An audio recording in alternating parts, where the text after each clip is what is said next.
Bismillahirrahmanirrahim. Assalamualaikum warahmatullahi wabarakatuh. Subhanallah walhamdulillah wa la ilaha illallah wallahu akbar la hawla wa la quwwata illa billah. Allahumma salli ala Muhammad wa ala alihi wa ashabihi ajma'in, amma ba'du.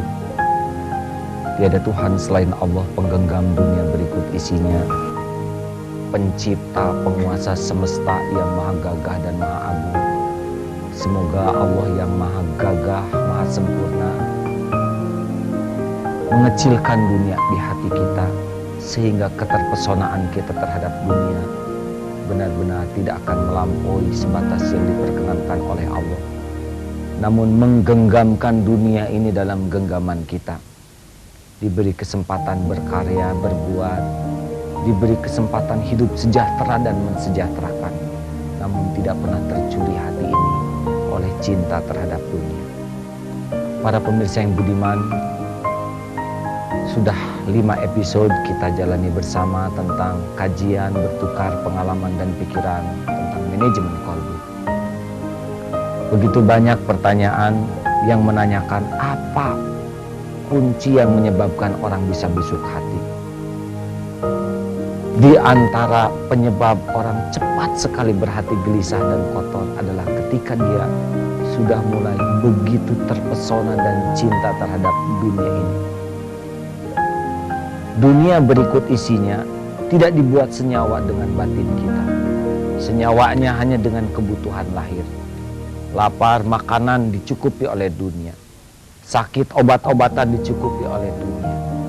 Begitupun bahan pakaian atau berteduh, dunia ini sudah mencukupi. Tapi batin tidak akan pernah terpuaskan, karena dunia ini terlalu kecil dan terlalu sederhana untuk kebutuhan batin kita. Allah Subhanahu wa ta'ala memuaskan kalbu kita dengan ala bidzikrillah tatma'innul qulub. Camkan hati ini hanya akan tenang, tentram, justru berbanding lurus dengan keyakinan, keakraban dengan Allah yang Maha Agung. Dan Allah menyediakan hati kita ini bukan untuk diisi oleh dunia dan hiruk pikuknya. Dunia berikut isinya itu disediakan untuk selain hati. Kita bisa berkarya sepuas-puasnya, tapi hati untuk Allah. Maka tidak usah heran, para pecinta dunia akan merosot nilai kehormatan kemuliaannya. Makin dia cinta berat kepada dunia, ciri cinta adalah mati-matian ingat duniawi belaka. Tiap hari, waktu, tenaga, pikiran terkuras hanya untuk duniawi belaka, tanpa ingat bahwa dunia hanya mampir sebentar. Terus merosot nilai kemanusiaannya. Bahkan dunia yang harusnya disediakan menjadi pelayan dia untuk mengabdi kepada Allah, berbalik menjadi dia yang menjadi pelayan dunia. Dia penunggu harta, dia diperbudak jabatan, dan habis dan mati tidak akan bawa apapun juga. Orang yang cinta dunia memiliki beberapa ciri. Orang yang namanya hubbud dunia itu adalah biang daripada segala kerusakan. Maaf, orang-orang yang sudah cinta sekali kepada dunia, dia hidupnya itu akan selalu galau terhadap dunia ini. Tidak akan pernah puas dengan apa yang ada. Bukan tidak boleh punya keinginan, tapi dia disiksa oleh keinginannya. Baru punya mobil, baru keluar, dia lihat yang lebih bagus, langsung tidak puas. Yang dipikir yang belum ada, yang belum dimiliki. Tentu saja kita boleh memikirkan keinginan kita, tapi bukan berarti disiksa, diperbudak oleh keinginan kita. Makin cinta dunia, kalau tidak salah itu, ada seorang ulama yang menyatakan jadi seperti anak kecil ingusan. Dia yang nangis meminta uang untuk membeli petasan, dia yang berlari sampai bersimbah keringat, dia yang jatuh sampai berdarah-darah demi sebuah petasan. Tapi ketika petasan ini akan disulut, malah dia berikan kepada orang yang lebih besar. Dan dia bersembunyi seraya menutup telinga, mata, dan dia tidak mendengar apapun. Sesudah itu dia berteriak keras ya, dan dia girang. Padahal kenikmatan petasan adalah bunyinya. Pecinta dunia seperti itu, dia mati-matian ingin apapun. Dan dia tidak menikmati, yang menikmati orang lain. Villa yang menikmati adalah pembantu. Mobil yang banyak yang menikmati supir, dia bagian bayar. Saya bukan ngajak miskin, para pemirsa, tidak berarti kita harus miskin bersama-sama. Terus terang, saya juga ingin punya tanah yang luas sekali. Untuk apa? Kita bisa wakafkan sebagian. Setiap orang bersujud di tanah wakaf, ganjarannya bawa pulang. Sebagian kita paro-paro dengan petani yang miskin.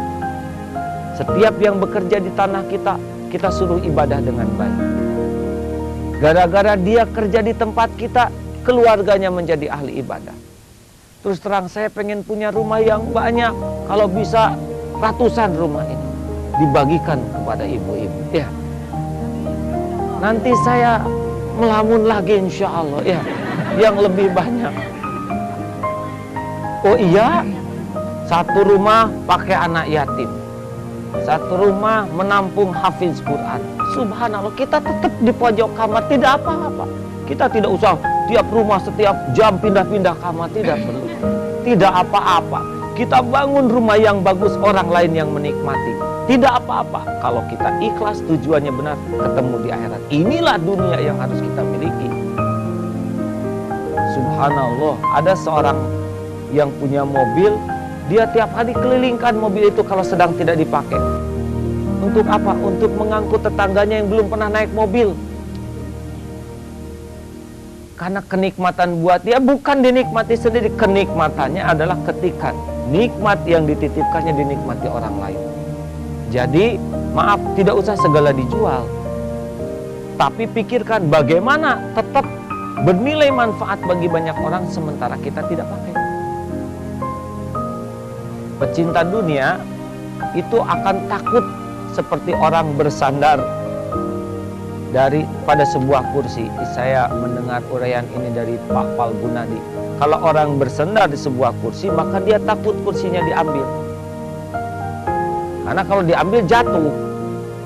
Tapi kalau orang berdiri tegak dan kursi yang bersandar, maka kursi diambil tidak akan roboh. Orang yang bersandar kepada pangkat, jabatan, kedudukan pasti mati-matian pegang itu kursinya. Karena itu sandaran dia. Beda dengan yang bersandar kepada Allah yang Maha Agung. Maka kalau ditanya apa solusinya? Di antara solusinya adalah satu, rumus tukang parkir. Lihat tukang parkir, walaupun banyak mobil tidak pernah sombong. Ya, betul tidak?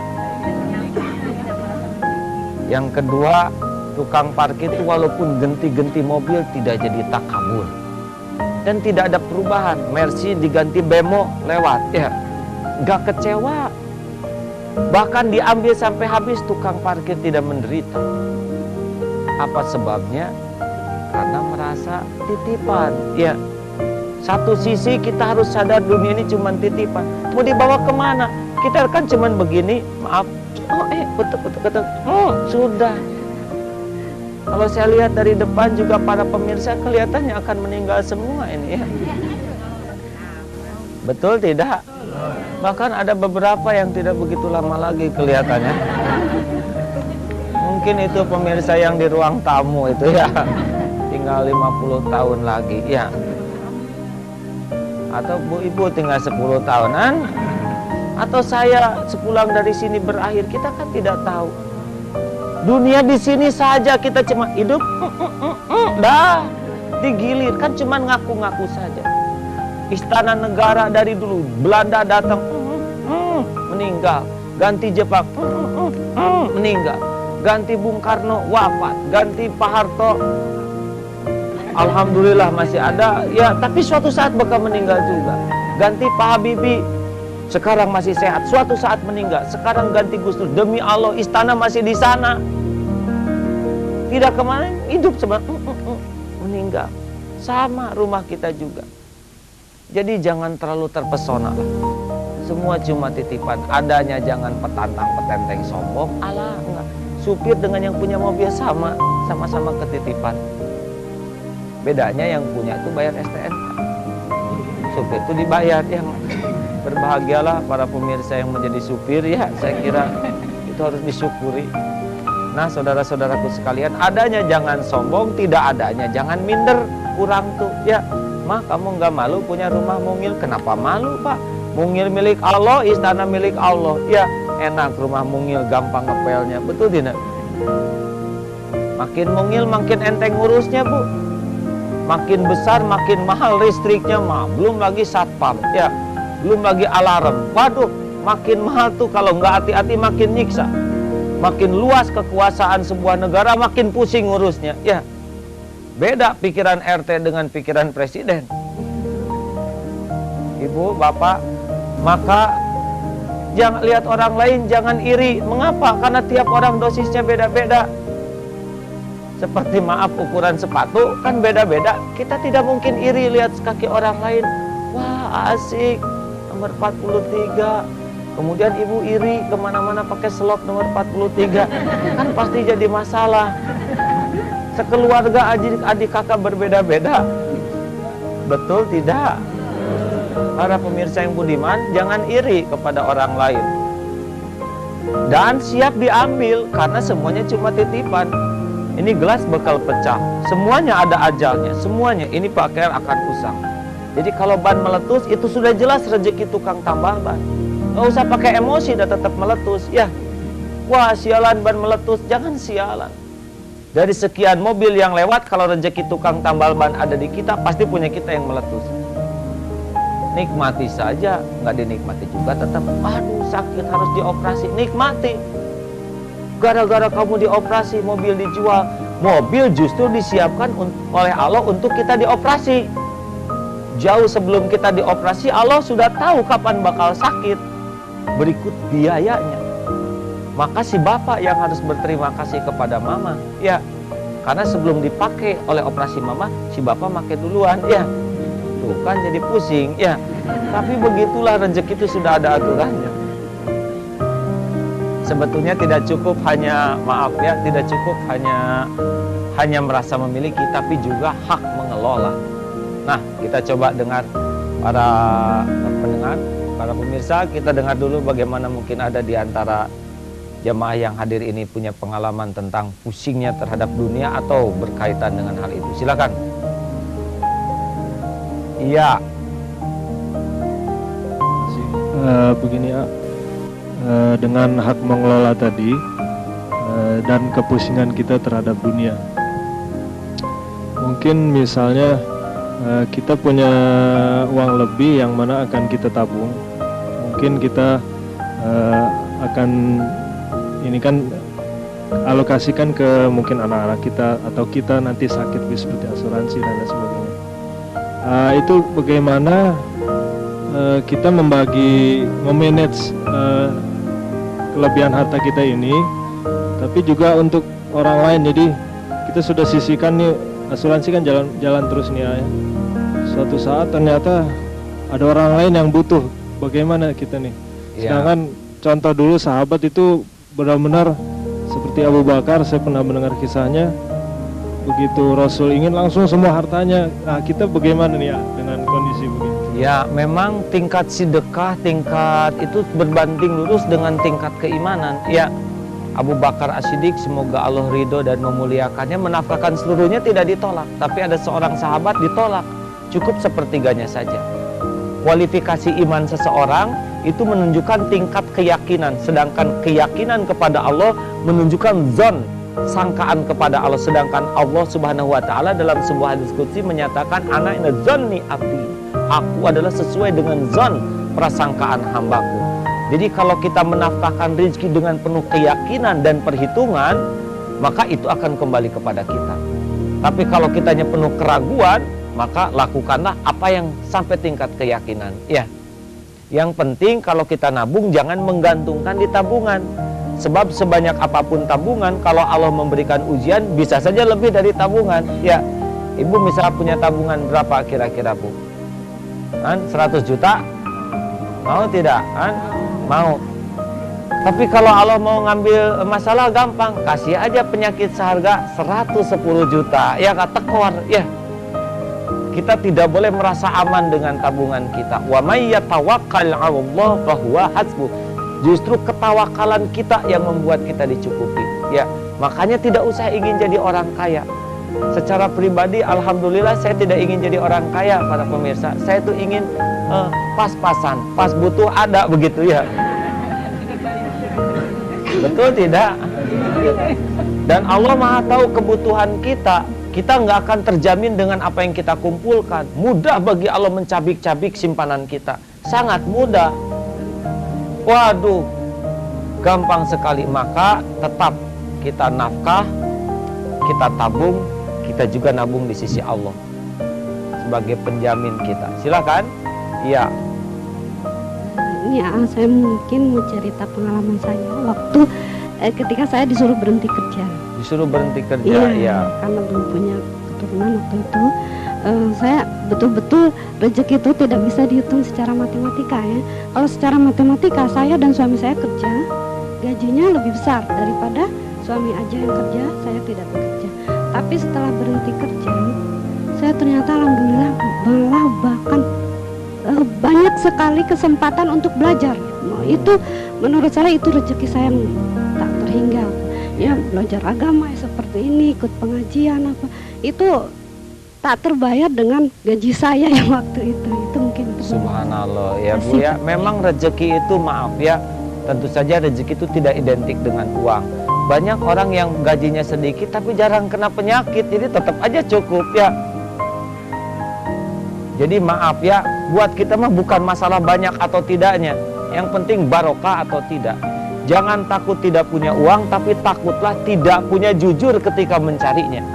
Jangan takut tidak punya uang, tapi takut tidak punya syukur ketika diberi. Jangan takut tidak punya uang, tapi takut tidak punya sabar ketika diambil oleh Allah. Ya. Jadi yang membuat kita terhormat itu bukan ada tiadanya uang, tapi sikap kita terhadap ada dan tiada. Oleh karena itu, Ibu, Bapak, juga para pemirsa yang budiman di rumah, jangan takut tidak punya rezeki. Ya.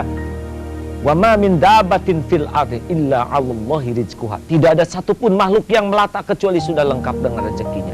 Di perut kita nggak usah rewel, cukup. Lahir ke dunia, tali ari-ari digunting oleh bidan, apa kita panik? Tidak, ya, karena belum mengerti maksudnya kan. Harusnya kan panik kalau sadar, aduh bidan, gimana ini rezeki saya digunting. Ternyata satu kesulitan mendatangkan dua kemudahan. Kita bisa menyusui. 2 tahun ibu jahil pakai batrawali, betul mah bukan jahil ya, dikasih pahit-pahit sehingga kita nggak bisa menyusui. Dulu kan ini menyusui rata-rata ya. Nah, apa kita panik, ibu gimana, saya kan belum kerja misalkan. Enggak, tidak menyusui malah kita dapat wah macam-macam hui, singkong dan sebagainya ya. Maaf pada pemirsa di Indonesia lainnya. Kemudian, tapi pertanyaan, kenapa kok rezeki saya sedikit terus? Yang dikhawatirkan justru bukan sedikitnya jatah, tapi yang dikhawatirkan adalah kita tidak menjemput jatah kita. Jatahnya banyak tapi lamban. Mungkin teorinya teori bayi menangis. Ini maaf ya kepada para bayi di rumah, jangan tersinggung. Misalkan bayinya menangisnya begini, nangisnya pelan, apa kata ibunya? Tunggu dulu sayang, mama lagi beres-beres, lagi nyuci piring, lagi nyetrika, sabar ya, ada spray 10 lagi nih mau dicuci. Bayi kan mikir, aduh kenapa gue begini ya, apa yang salah nih, gue harus evaluasi diri nih, jangan-jangan tangisan gue kurang profesional ya. Sesudah merenung, kebetulan bayi ini bayi canggih, akhirnya dia menemukan solusi. Awas begini ya, wah dia jeritan dengan jeritan dan dikejang-kejangkan kakinya itu ya, sehingga sang ibu loncat dari dapur, ada apa sayang, dan langsung dikeluarkan, maksudnya persediaannya begitulah ya. Akibatnya bayi itu sambil tersenyum, oh ya mungkin begitulah. Jadi profesionalisme ini, maaf saya cari perumpamaan yang paling dekat. Jadi saya khawatir kalau kita kurang rezeki itu bukan karena kekurangan rezeki, bukan tidak ada jatah, tapi kita kurang sungguh-sungguh dalam bekerja, kurang kerja keras, otak kita kurang diasah cerdas, hati kita kurang ikhlas. Akibatnya jatah kita tersia-sia. Mudah-mudahan walaupun terbatas, para pemirsa yang berada di rumah bisa menyikapi hartanya ini dengan benar, tidak akan dibawa kemana-mana, kecuali pasti di sini dan dipergilirkan. Mumpung dititipkan, bekerjalah dengan sangat jujur, Syukurilah apa yang ada dan bersabarlah ketika tiada, dan nikmatilah ikhtiar kita, karena itulah rezeki kita. Allahumma sholli ala Muhammad wa ala alihi wa ashabihi ajma'in. Alhamdulillah ya Allah, wahai yang maha kaya, kayakan batin kami cukup dengan jaminan-Mu. Jangan pernah biarkan dunia ini menyilaukan, menipu dan memperbudak kami. Titipkan kepada kami dunia yang dapat kami syukuri ya Allah. Titipkan kepada kami dunia yang membuat hidup kami dekat denganmu, yang membuat hidup kami penuh manfaat bagi umat-Mu. Ya Allah, karuniakan kepada kami rezeki-Mu yang halal dan berkah. Karuniakan kenikmatan mensyukuri dan menafkahkannya di jalan. Rob, hanya Engkaulah penggenggam diri-diri kami. Jadikan sisa umur ini menjadi umur yang indah dalam naungan, umur yang berkah penuh dengan kasih sayang, umur yang kokoh penuh dengan pertolongan-Mu. Hanya Engkaulah tumpuan harapan kami ya Allah. Kepadamulah kelak kami kembali. Allahumma inna nas'aluka ridhaka wal jannah wa na'udzubika min sakhatika wan nar. Rabbana atina fid dunya hasanah wa fil akhirati hasanah wa qina azabannar. Walhamdulillahirabbil alamin. Demikian para pemirsa yang budiman dimanapun berada, ibu dan bapak sekalian, semoga setiap kali Allah menitipkan rezeki, yang terbayang adalah bagaimana mensyukurinya. PR kita adalah mulailah bersedekah setiap kali kita mendapat nikmat sekecil apapun. Alhamdulillah. Assalamualaikum warahmatullahi wabarakatuh.